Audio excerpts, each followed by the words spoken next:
Hi, this is Cheryl Hazard. So, when my son was in junior high, he went and kicked a girl for no reason. And I lectured him about it.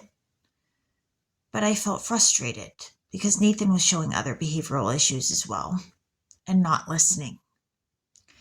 And it felt like no matter how much I talked to him, no matter how much I tried to take away a privilege, it just felt like Nathan didn't care. It was always my fault if I disciplined him.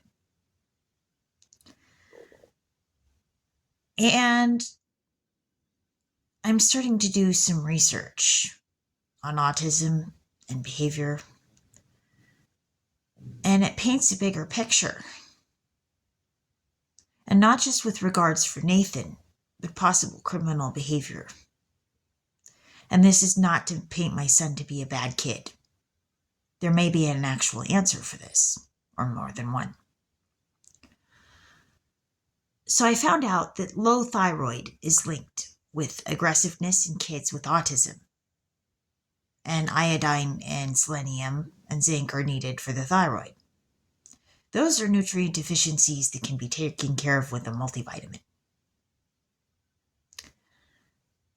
But if low thyroid contributes to aggressiveness, treating for low thyroid could play a role in reducing acts of domestic violence and other violent crimes.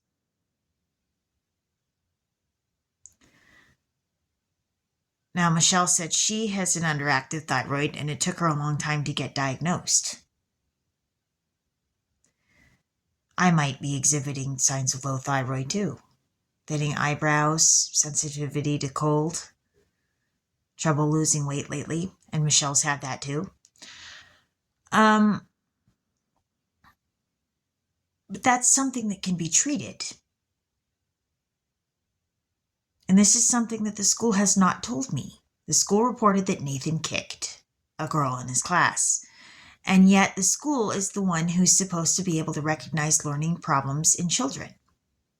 And they've recognized a lot of symptoms that Nathan has of learning problems and problems with attention.